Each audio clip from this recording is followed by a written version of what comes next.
এখানে এই পথটা কিন্তু দেখিয়ে দিয়ে গেছে সাকিব আল হাসান এবং আইপিএলে ধরেন সাকিব যত সাকসেসফুল ছিল তারপরে নেক্সট সাকসেসফুল প্লেয়ার হচ্ছে মুস্তাফিজ এবং মুস্তাফিজ এই জায়গাটা এসছে উইথ হিস পারফরমেন্স এবং আপনি দেখবেন যে গত 2 বছরে মুস্তাফিজের যে বোলিংয়ের যে ধার বিশেষ করে আমি বলবো যে তার মেন্টাল পার্টটা বোলিংয়ের তার রিদমটা অনেক ডেভেলপ করেছে এবং এই ধরনের ফর্ম্যাটে হিজ অ্যাট দি মোমেন্ট বাংলাদেশের আমি বলবো ইন্ডিসপেন্সিবল।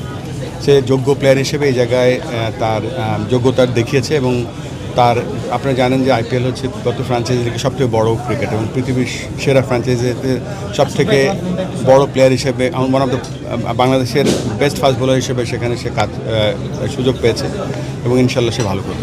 এটা ডিপেন্ড করছে যেহেতু আমরা অ্যাজ এ প্রেসিডেন্ট আমি ইন্টারফেয়ার করি না ডিপার্টমেন্টে, এটা ডিপেন্ড করছে যে আইপিএলের ফিক্সচারের সাথে আমাদের ইন্টারন্যাশনাল ফর্মেটে কোথায় কী আছে, কনফ্লিক্ট হয় কি না, প্লাস ও যে ফর্মেটগুলো খেলে সেই ফর্মেটগুলোর সাথে কোনো কনফ্লিক্ট হয় কি না।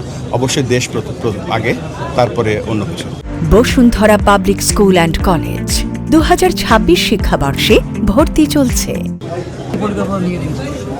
আমি জানি না কেন বিপিএলকে চ্যালেঞ্জ বলা হচ্ছে, এটা তো এটা 12তম আসর আমাদের এবং সব আসরেই কিছু ভালো কিছু খারাপ ছিল, তা সব অভিজ্ঞতা আমরা নিয়েছি। আমাদের হাতে সময় কম ছিল, তারপরে আমরা চেষ্টা করেছি এই বিপিএলটাকে যত সুন্দরভাবে সাজানো যায় এবং আমাদের মূল লক্ষ্য হচ্ছে ভালো ক্রিকেট উপহার দেওয়া, কেননা এই বিপিএলের সাথে আমাদের এই আইসিসি T20 ওয়ার্ল্ড কাপের একটা প্রস্তুতিও বলা যায়।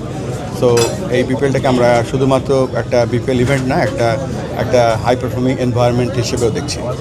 অনুষ্ঠান নিয়ে একটুখানি কথাবার্তা চলছে, কেননা আমরা সিকিউরিটিটা আমাদের কাছে অনেক বড় একটা ব্যাপার, তো সব কিছু পর্যালোচনা করছি আমরা। তারপর না এ ধরনের কোনো কিছু ছিল না কখনোই।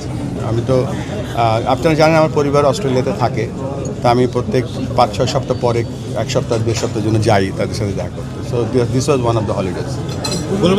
কাজ আমাদের গভর্নিং কাউন্সিলে যারা আছে তারা অনেক কাজ করছে। আমার ক্রিকেট বোর্ডের প্রত্যেকটা কর্মচারীরা আমাদেরকে হেল্প করছে, বাংলাদেশের বিভিন্ন স্টেক হোল্ডার্সরা আমাদেরকে হেল্প করছে, তো খুব দ্রুত গতিতে কাজ এগিয়ে চলছে। পাইলটের যেটা ইনফ্যাক্ট আপনাদের বলে রাখি, আমি ছিলাম গ্রাউন্ড কমিটির চেয়ারম্যান। পাইলটের সাথে আমার হ্যান্ড ওভার হয়েছে বাংলাদেশ আমাদের যে শেরে বাংলা স্টেডিয়ামের যে মাঝখানে যে পিচটা আছে সেই পিচে গিয়ে আমি তাকে হ্যান্ড ওভার করেছি একদম রাইট জায়গায়। সো পাইলটের সবচেয়ে বড় গুণ যেটা যে মারাত্মক ইনোভেটিভ, যেমন উইকেট কিপার ছিল ব্যাটসম্যানদের ডিস্টার্ব করে আউট করে দিত, ঠিক সেই রকমই সে ক্রিকেটের এই ফেসিলিটি শুধু মানে ক্রিকেটের যে উইকেটগুলো আছে উইকেট আউটফিল্ড আপনারা জানেন, শুধুমাত্র এইগুলো মেনটেন করতে হলে যে ধরনের ইকুইপমেন্ট দরকার হয় এই ইকুইপমেন্টগুলো দেশে বিদেশে কীভাবে আনা যায় এবং পাইলটের যেটা সবচেয়ে বড় জিনিস সেটা মনে হচ্ছে দীর্ঘমেয়াদী প্ল্যান করতে জানে ভালো। আমাদের এটা একটু ধৈর্য ধরতে হবে আমাদের, এই জন্য একটা সিস্টেমে এত বছর চলেছে। আপনারা জানেন যে আমরা একটা পুরো ব্যাপারটা নতুন HR রিভিউ করে নতুন পলিসিগুলো আমরা ইমপ্লিমেন্ট করছি।